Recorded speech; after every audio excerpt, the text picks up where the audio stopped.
Hello everyone, so I'm checking in with you still here in Santa Marta, Colombia, just a few hours from the Venezuelan border. It is the day after the removal of Nicolas Maduro, and I wanted to just give you a brief check-in. I will be driving all of tomorrow, probably already happened by the time you see this, back to Antioquia, Colombia. It's going to be about a 15 or 16 hour total drive, maybe 20 hours, depending upon what route we decide to take. We'll probably break it up into 2 days. So I wanted to give you this check-in right now and talk about the most important thing, which is the question that faces us now after, okay, Maduro is now in New York. The United States captured him, it seems like pretty easily, which is embarrassing for his own defense forces. And I could have told you, not being an expert on those kind of things, that they weren't very impressive. But the question is now what happens. So Trump yesterday gave this speech and he's like, we're going to run Venezuela, blah, blah, blah. The thing is, though, by removing Maduro, Delcy Rodriguez is now in charge, the vice president. She is a hardliner. She is other people who are officials in the Venezuelan government describe her as Machiavellian. And it wouldn't surprise me, I'm not a conspiracy theorist, it wouldn't surprise me if she herself turned in Maduro. I don't know if she's going to get the $50 million prize or whatever, but now she gets to be the president. And she's out there running her mouth about, oh, we need unity and we demand Maduro, blah, blah, blah, stuff like that. I don't know how genuine that is. She might be, what does Shakespeare say? Thou dost protest too much. Now she gets to be the president, and you've got to understand, her brother runs Congress in Venezuela, and the Congress there is just a rubber stamp Congress. It's like a Congress in North Korea or Russia or something like that. It's not a real Congress that actually can provide any kind of thoughtful opposition to the regime. But okay, Trump goes and gets Maduro, but the regime is still in place. Now what happens? He's running his mouth like, oh, we're going to run Venezuela. There's nobody running Venezuela except for the same, like Uribe calls them, Castro Chavistas. The same regime is absolutely still in power. Diosdado Cabello and those guys, Delcy Rodriguez, her brother, running Congress. And so far they've got Maduro, but it's not like the U.S. or Trump or anybody is running anything. I'm not making a normative statement on what should be. I'm not here to say it's good, it's bad, this, that, or whatever. I'm simply observing that the current Chavez Maduro regime remains in power, even though Maduro is now in New York. A lot of people doubted that Maduro even had the intellectual capacity. He never has seemed like a bright guy if you listen to him in English or in Spanish. But the regime is the Chavista regime still seems solidly in control. Now it's just 1 day in. Let's see what happens. Events can either move very quickly or they can move very slowly. But I wanted to get this out to you guys right now because we don't know what's going to happen, and that's the most important question.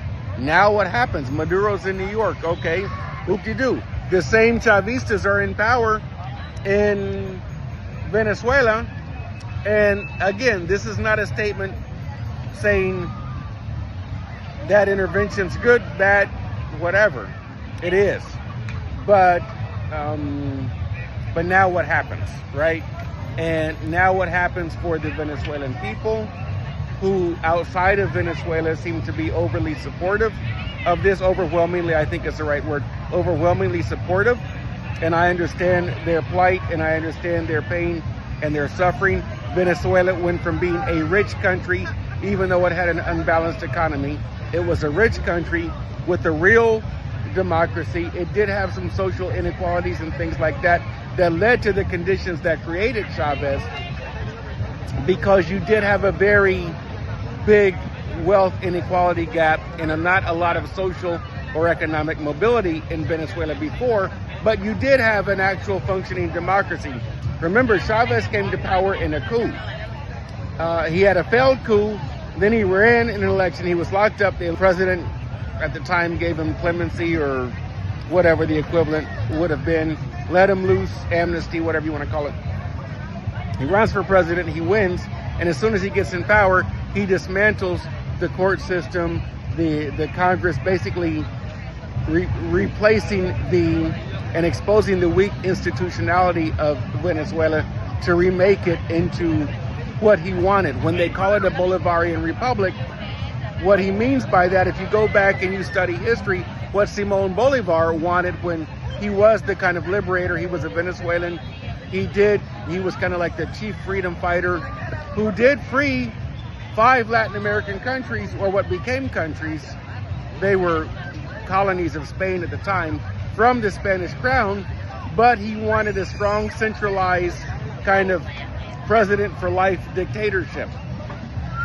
He didn't want kings or royalty or anything like that, but the Bolivarian model, and that's why I think in part Chavez renamed his country the Bolivarian Republic, was it had a strong central executive figure. And even though Simón Bolivar probably had best intentions at heart and things like that, and wanted freedom and liberty, whatever that might have meant at the time, 2 centuries ago, his main opposition, and we'll have a piece coming out on this, was not Spain at the end, but people like Francisco de Paula Santander, who at the time was the vice president of Nueva Granada, what eventually became Colombia, a nation of laws, not a nation of strong men, or the Spanish word for that is caudillo. A caudillo is like a strongman dictator with a strong personality who rules the country, like a Chavez or somebody like that. So it's still very much up in the air what's going to happen. Is this going to end well? Is this going to end badly? You're going to have on one side the Trump cheerleaders who, no matter what Trump does, they're going to see as wonderful. You're going to have people who see whatever Trump does is awful, or whatever the U.S. does in the area is awful. The reality might be somewhere outside of those 2 camps, but we'll see. I think now the real questions begin, and we have to ask and watch and see what happens next. What influence will the U.S. through Trump, and remember, Trump has a lot of opposition in the U.S., of course, but what happens next? So how well do they manage this stunt? They've removed Maduro, and that's great for memes, and it's great for social media and things like that, but what real effects will it have on the ground? At this point, it does not look like they've gained any serious influence on the ground in Venezuela. That may change. Let's watch and see.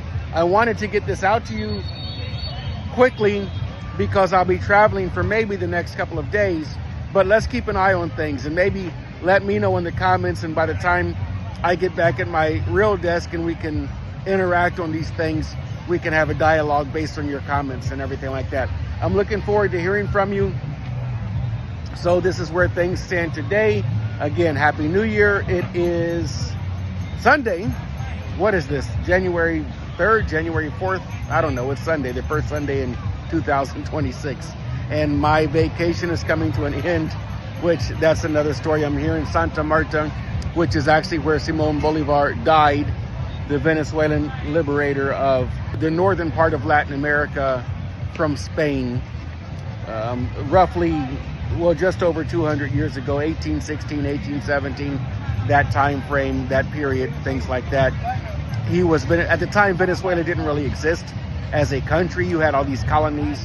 You had where Colombia is, you had where Venezuela is, then down to Ecuador, Peru, Bolivia, and these places and things like that. Fascinating history, but we'll get into that later. I wanted to get you guys this really quickly, just quick and dirty, to update you on where we are right now. the big question is, okay, Maduro's in New York facing justice. A lot of you might be skeptical and not call it justice, and you might call it a kangaroo court or trial or whatever. I'm not at this point going to really take a stand on that. I want to watch and see what happens, see what evidence comes out and things like that.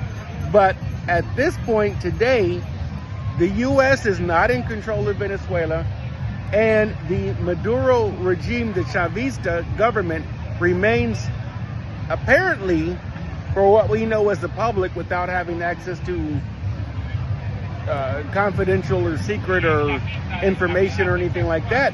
It seems like the Chavistas remain in power. Delcy Rodriguez is now the nominal head of government. Diosdado Cabello and those guys are still, Vladimir Padrino and those guys are still in power. They are not friends of Trump.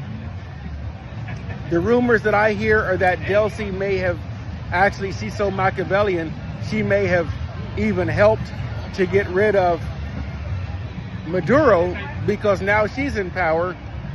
Trump has said some nice things about her, so it almost seems like he might have been colluding with her, working with her to remove Maduro, which gives her power. Remember, her brother controls Congress, so we could just be replacing one dictator for another.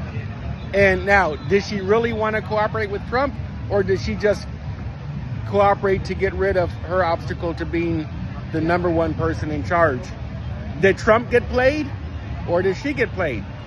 Let me know what you think. Let me know in the comments and the feedback. If you're listening in the podcast, let me know in the review section. You can comment there, and I'll certainly read it.